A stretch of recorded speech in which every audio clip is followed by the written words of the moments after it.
Sparks fans, what's going on? It's DJ Treacy Treese, and welcome back to a brand new episode of The Spark, my personal fan commentary podcast for the LA Sparks.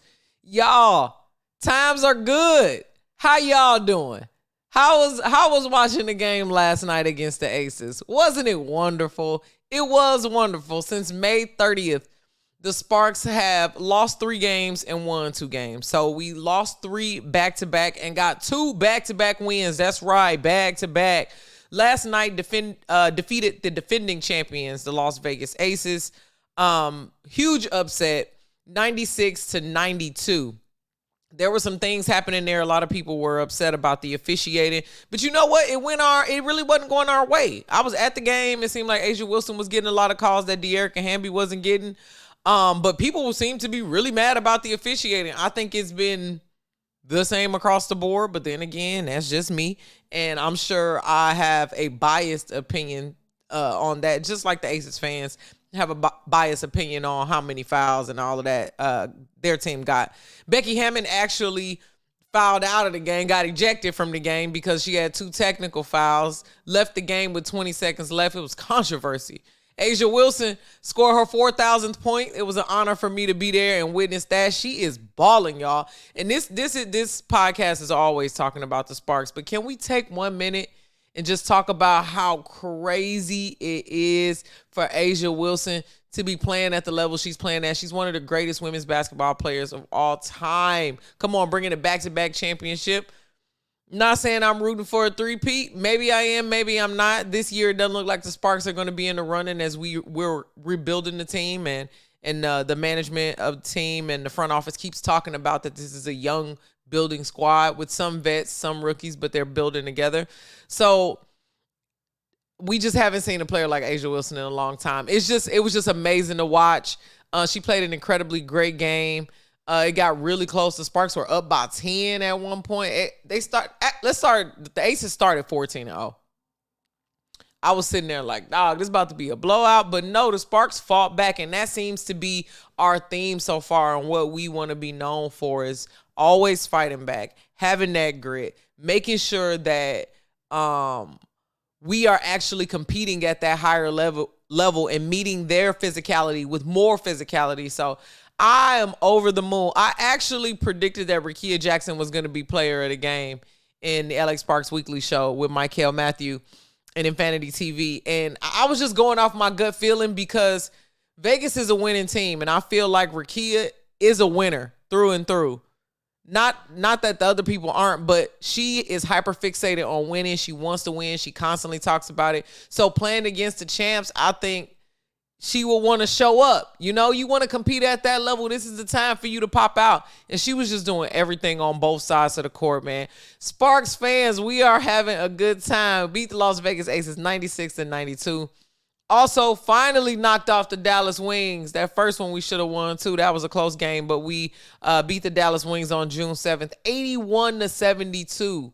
We lost to the Lynx, the Phoenix Mercury, and the Chicago Sky. So since May 30th, we are 2-3. We play the Seattle Storm up next tomorrow, which is Tuesday, June 11th at 7 p.m.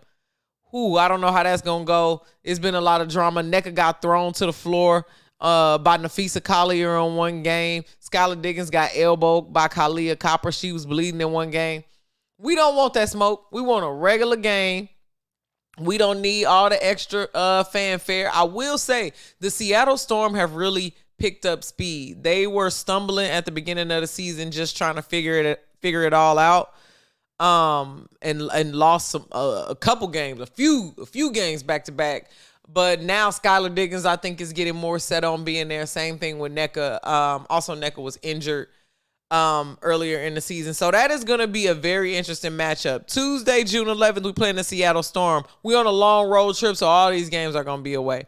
Friday the 14th, we are in Minnesota playing Minnesota again.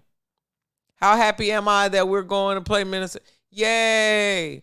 It's hard to play in Minnesota. They fans are insane. Same thing with the Seattle Storm, man. They both got heavy fan bases.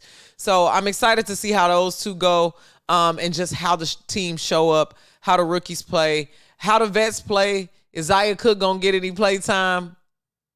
it hurts my soul to see Zaya Cook on the bench. And I'm not sure what the coaches are saying or, where this is a reflection of, where she's at in her game. But they keep talking about waiting on your number to be called and being ready. Ray Burrell in the last game against the Aces, she was ready. She hit 2 back-to-back threes that were so timely. We needed those. She only played most of her minutes in the fourth quarter when we were down. So, that's a tough spot to be in. You ain't played all night and then you just getting jumped into the game like that. But she answered the call. I'm patiently waiting for Zaya's moment. I know Zaya has been working all summer. I watched her playing AU. She's been working on her game. I'm waiting for her to get more play time and seeing how she fits into those rotations. But Ari McDonald has been showing out, doing her thing. Same with Laisha and Kia, just holding it down and keeping us afloat. Anybody can drop 10 to 15 points at any moment on this Sparks team, and that's what I love about it. So then we go Lynx, Atlanta Dream, Connecticut Sun, New York Liberty, and then the Mercury. The Sparks won't be back home playing a game until July 2nd. So today is June 10th. They already left for their road trip. They play tomorrow in Minnesota, and they won't be back for a month. Imagine that. Talk about how grueling these road trips are, and they saying they want charters and all that. If you was playing a game every other day and flying all across the world, it's hard. That's rough.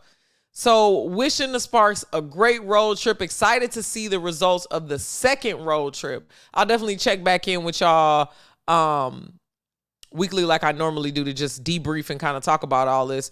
But I'm thinking we're going to split the road trip half and half and then come back and beat the Mystics. It's tough to play New York in New York. Same with, Phoenix and Phoenix. So we'll see how those go, but we just need a whole lot of offensive pressure.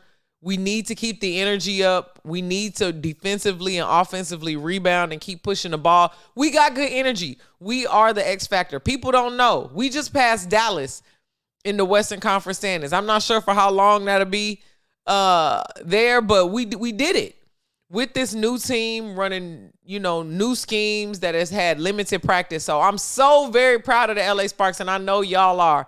So make sure y'all leave some comments below. Talk about what players you're excited about. What things have you liked in Sparks basketball down below in the comments. And I appreciate y'all for being here so much. I'm having such a good time with Sparks basketball. I'll drop some more content here from the press conference later on this week. And I will see y'all soon. Go Sparks.